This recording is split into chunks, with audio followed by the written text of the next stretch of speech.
ನಮಸ್ತೆ ವೀಕ್ಷಕರೇ, ಮಾರ್ನಿಂಗ್ ಸಮಾಚಾರಕ್ಕೆ ಸ್ವಾಗತ. ನಾನು ತೇಜಸ್ವಿನಿ. ಬೀದರ್ನಲ್ಲಿ ಗುತ್ತಿಗೆದಾರ ಸಚಿನ್ ಪಾಂಚಾಳ ಸೂಸೈಡ್ ಕೇಸ್ ವಿಚಾರವಾಗಿ ಕಾಂಗ್ರೆಸ್ ಸಚಿವ ಪ್ರಿಯಾಂಕ್ ಖರ್ಗೆಗೆ ಇದೀಗ ಮಹಾ ಸಂಕಷ್ಟ ಎದುರಾಗಿದೆ. ಬೀದರ್ನಲ್ಲಿ ಗುತ್ತಿಗೆದಾರ ಸಚಿನ್ ಪಾಂಚಾಳ ಸೂಸೈಡ್ ಕೇಸ್ ವಿಚಾರಕ್ಕೆ ಸಂಬಂಧಪಟ್ಟಂತೆ ಕಾಂಗ್ರೆಸ್ ಸಚಿವ ಪ್ರಿಯಾಂಕ್ ಖರ್ಗೆಗೆ ಮಹಾ ಸಂಕಷ್ಟ ಎದುರಾಗಿದೆ. ಸಚಿನ್ ಆತ್ಮಹತ್ಯೆ ಪ್ರಕರಣ ಗಂಭೀರವಾಗಿ ಪರಿಗಣಿಸ್ತಾ ಇದೆ ಬಿಜೆಪಿ ಸರ್ಕಾರ. ಸಚಿವ ಪ್ರಿಯಾಂಕ್ ಖರ್ಗೆ ರಾಜೀನಾಮೆಗೆ ಕೇಸರಿ ಪಡೆ ಇದೀಗ ಆಗ್ರಹಿಸ್ತಾ ಇದೆ. ಬೀದರ್ನಲ್ಲಿ ಗುತ್ತಿಗೆದಾರ 26 ವರ್ಷದ ಸಚಿನ್ ಪಾಂಚಾಳ ಸೂಸೈಡ್ ಅನ್ನ ಮಾಡಿಕೊಂಡಿದ್ರು. ಆ ಕೇಸ್ಗೆ ಸಂಬಂಧಪಟ್ಟಂತೆ ಕಾಂಗ್ರೆಸ್ ಸಚಿವ ಪ್ರಿಯಾಂಕ್ ಖರ್ಗೆಗೆ ಇದೀಗ ಮಹಾ ಸಂಕಷ್ಟ ಎದುರಾಗಿದೆ. ಸಚಿನ್ ಆತ್ಮಹತ್ಯೆ ಪ್ರಕರಣವನ್ನ ಗಂಭೀರವಾಗಿ ಪರಿಗಣಿಸ್ತಾ ಇದೆ ಬಿಜೆಪಿ ಸರ್ಕಾರ. ಸಚಿವ ಪ್ರಿಯಾಂಕ್ ಖರ್ಗೆ ವಿರುದ್ಧ ವಾಗ್ದಾಳಿಯನ್ನ ನಡೆಸ್ತಾ ಇದ್ದಾರೆ ಬಿಜೆಪಿ ಸರ್ಕಾರದವರು. ಬೀದರ್ನಲ್ಲಿ ಯುವ ಗುತ್ತಿಗೆದಾರ 26 ವರ್ಷದ ಸಚಿನ್ ಬಾಲ್ಕಿಯಲ್ಲಿ ಚಲಿಸ್ತಾ ಇದ್ದಂತಹ ರೈಲಿಗೆ ತಲೆ ಕೊಟ್ಟು ಆತ್ಮಹತ್ಯೆಗೆ ಶರಣಾಗಿದ್ರು.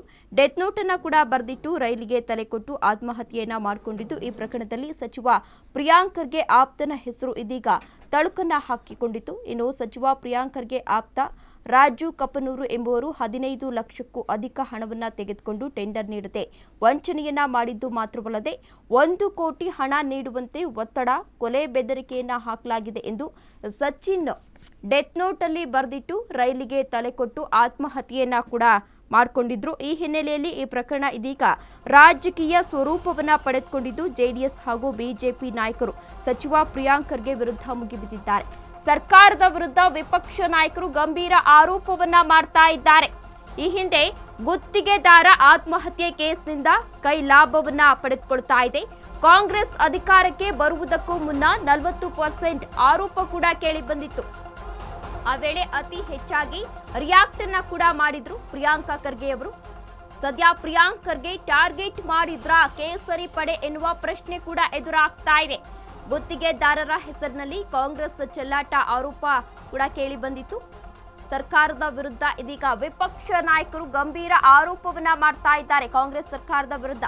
ಈ ಹಿಂದೆ ಗುತ್ತಿಗೆದಾರ ಆತ್ಮಹತ್ಯೆ ಕೇಸ್ನಿಂದ ಕೈ ಲಾಭವನ್ನ ಪಡೆದುಕೊಳ್ತಾ ಇದೆಯಾ ಅನ್ನೋ ಪ್ರಶ್ನೆ ಕೂಡ ಎದುರಾಗ್ತಾ ಇದೆ. ಇನ್ನು ಕಾಂಗ್ರೆಸ್ ಅಧಿಕಾರಕ್ಕೆ ಬರುವುದಕ್ಕೂ ಮುನ್ನ 40% ಆರೋಪ ಕೂಡ ಕೇಳಿ ಬಂದಿತ್ತು. ಬೀದರ್ನಲ್ಲಿ ಗುತ್ತಿಗೆದಾರ ಸಚಿನ್ ಪಾಂಚಾಳ ಸೂಸೈಡ್ ಅನ್ನ ಮಾಡಿಕೊಂಡಿದ್ರು.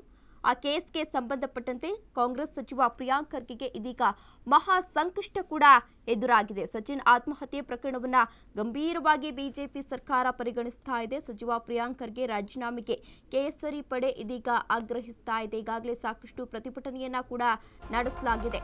ಸರ್ಕಾರದ ವಿರುದ್ಧ ಸಮರ ಸಾರಲು ಬಿಜೆಪಿ ಸರ್ಕಾರ ಮುಂದಾಗಿದೆ. ಮೃತ ಸಚಿನ್ ಪಾಂಚಾಳ ಕುಟುಂಬಸ್ಥರ ಬೆನ್ನಿಗೆ ಬಿಜೆಪಿ ಸರ್ಕಾರ ಇದೀಗ ನಿಂತಿದೆ.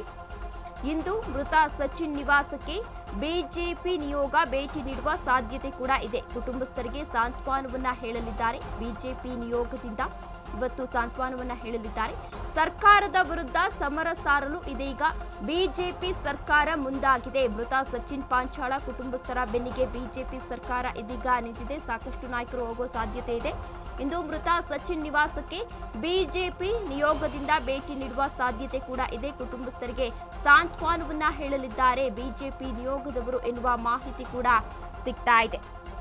ಇನ್ನು ಸಚಿವ ಖರ್ಗೆ ಅವರ ಆಪ್ತ ಕೂಡ ಒಂದು ಹೇಳಿಕೆಯನ್ನ ನೀಡಿದ್ರು. ಕಳೆದ ವರ್ಷದ ಹಿಂದೆ ಮೃತ ಸಚಿನ್ ನನಗೆ ಪರಿಚಯವಾಗಿದ್ದ, BE ಸಿವಿಲ್ ಮುಗ್ದಿದೆ, ಕಾಂಟ್ರಾಕ್ಟರ್ ಲೈಸೆನ್ಸ್ ಇದೆ ಅಂತಲೂ ಕೂಡ ಹೇಳಿದ್ದ. ನಮ್ಮ ಲೈಸೆನ್ಸ್ ಮೇಲೆ ಕಾಮಗಾರಿ ಮಾಡೋಣ ಅಂತ ನನ್ನ ಬಳಿ ಹೇಳಿದ್ದ. ಹೀಗಾಗಿ ಆತನ ಜೊತೆ ನಾನು ಕೆಲಸವನ್ನ ಮಾಡೋದಕ್ಕೆ ನಿರ್ಧರಿಸಿದ್ದೆ. ಇನ್ನು ಸಚಿನ್ ಬ್ಯಾಂಕ್ ಖಾತೆಗೆ ಹಂತವಾಗಿ 65 ಲಕ್ಷ ಹಣವನ್ನ ಹಾಕಿದ್ದೆ. ಮೊದಲು ವಿಮಾನ ನಿಲ್ದಾಣದ ಕಾಮಗಾರಿ ಟೆಂಡರ್ ಅನ್ನ ಕೂಡ ಹಾಕಿದ್ದು, ಅದು ಕೂಡ ಆಗಿರಲಿಲ್ಲ. ಬಳಿಕ ವಿಚಾರಣೆ ಮಾಡಿದಾಗ ಅದು ಫೇಕ್ ಅಂತ ಗೊತ್ತಾಯಿತು. ಆ ಬಳಿಕ ನಾನು ಆತನ ವಿರುದ್ಧವೂ ಕೂಡ ಪ್ರಕರಣವನ್ನ ದಾಖಲಿಸಿದೆ ಎಂದು ಪ್ರಿಯಾಂಕ್ ಖರ್ಗೆ ಆಪ್ತ ಕೂಡ ಈ ರೀತಿ ಹೇಳಿಕೆಯನ್ನ ನೀಡಿದ್ದಾರೆ. ಇನ್ನು ಇದೇ ವಿಚಾರಕ್ಕೆ ಸಂಬಂಧಪಟ್ಟಂತೆ ಈಗಾಗಲೇ ಬಿಜೆಪಿ ನಾಯಕರು ಸಾಕಷ್ಟು ಪ್ರತಿಭಟನೆಯನ್ನ ಕೂಡ ನಡೆಸ್ತಾ ಇದ್ದಾರೆ. ಗುತ್ತಿಗೆದಾರರ ಹೆಸರಿನಲ್ಲಿ ಕಾಂಗ್ರೆಸ್ ಸರ್ಕಾರ ಚೆಲ್ಲಾಟವನ್ನ ಆಡ್ತಾ ಇದೆ ಎಂದು ಕಾಂಗ್ರೆಸ್ ಸರ್ಕಾರದ ವಿರುದ್ಧ ಇದೀಗ ಆರೋಪವನ್ನ ಕೂಡ ಮಾಡ್ತಾ ಇದ್ದಾರೆ.